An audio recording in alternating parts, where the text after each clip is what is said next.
Coach, first off, coming off the that Auburn game, just what do you feel like that? I guess there's that time in the second quarter, Yeah. really kind of the end of that first quarter. What you feel like happened during that stretch? We turned the ball over.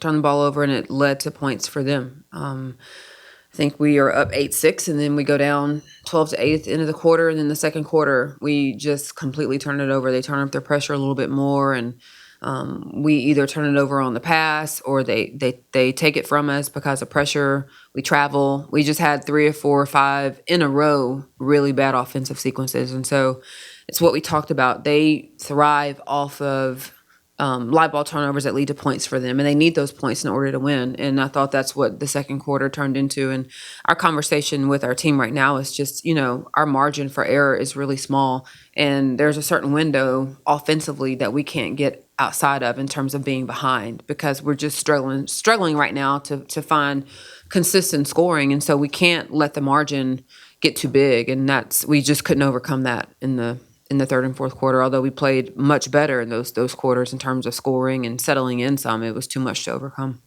Obviously overall as a team wasn't what you wanted, but when you see individual performances like Soleil Yeah. and Janae Kent, just what do you see from those two? Well, I think, obviously playing Eric and Soleil at the same time allowed Soleil to run the two some and be more offensive minded and share some of the load at the point guard position.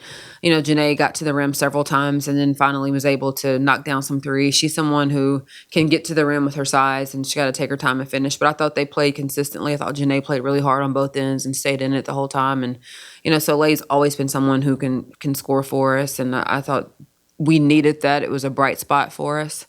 We've got to get everybody else to settle in and do what they do well.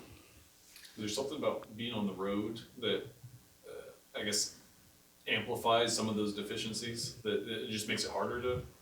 Well, obviously, anytime you go on the road in this league, it's really, really tough. You're also playing against a team in Auburn that's really, really good defensively. So whether Auburn was here or there, I think some of those things possibly could have shown up. We'll be excited to play at home on Sunday, I can tell you that. Joni, not just this year, but since you've been here, you've had a lot, let's say, some bad luck with injuries. And how do you get to the point, first of all, of dealing with what has to be a lot of mounting frustration, feeling like the world's against you, and secondly, keeping your team from giving into that kind of frustration? Well, we can't control it, right? And so our conversation is literally that we draw a box on the board, and the outside box says things I can't control, and then there's a box inside of that says things I can control. And things that you can control are always going to be a ton smaller than the things that you can't control. And so if we focus on the bigger issue of the things we can't control, we're going to feel like we're drowning. We're going to feel like the world's against us. Like, that's not what we focus on. We focus on what we can control. And that's the players that are available to play and taking care of the ones who are injured. And if we can get them back to play this year, and if they can't come back and play this year, what's best for them. And so that's our mindset. Nobody's going to feel sorry for us. We're not going to feel sorry for us. And so it's a conversation of always drowning out the outside noise and telling yourself the right thing. We tell them all the time, like, your mentality is your reality, right? So whatever you are telling yourself is what's going to happen. So tell yourself the right things as it relates to what it is you can control. I guess just along those lines, just how have you seen the response of your team, particularly the last 2 weeks? Mm-hmm. Well, listen, they are fighting. They are eyes in, locked in. They're wanting to figure it out. And when what we talk about is, like, you've got to believe the breakthrough is going to happen before you see it, right? That's faith. You've got to believe the breakthrough has already happened before it does. And so what are you believing for is what we tell them, and that's how they're showing up every day. Do you feel like it's easy enough to, I know the response you said is there and they want it, is it one of those things that it could be like a flip switched and things could get back in the right direction quickly? Rodney Hill on our staff says all the time, like, before you know it, right? Before you know it, you look up and you could be here, and before you know it, you look up and you could be where you don't want to be, depending on how you act and maneuver.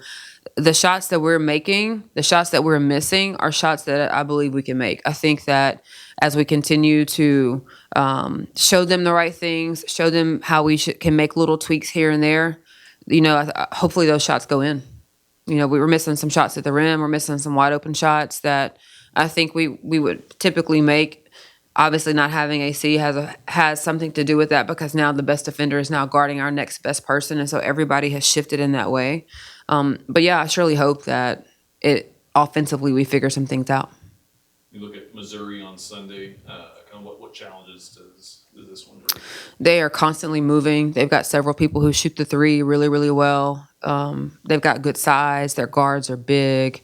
They are relentless in terms of how hard they play. And so we've got to make sure that we are constantly moving. We can't give up threes.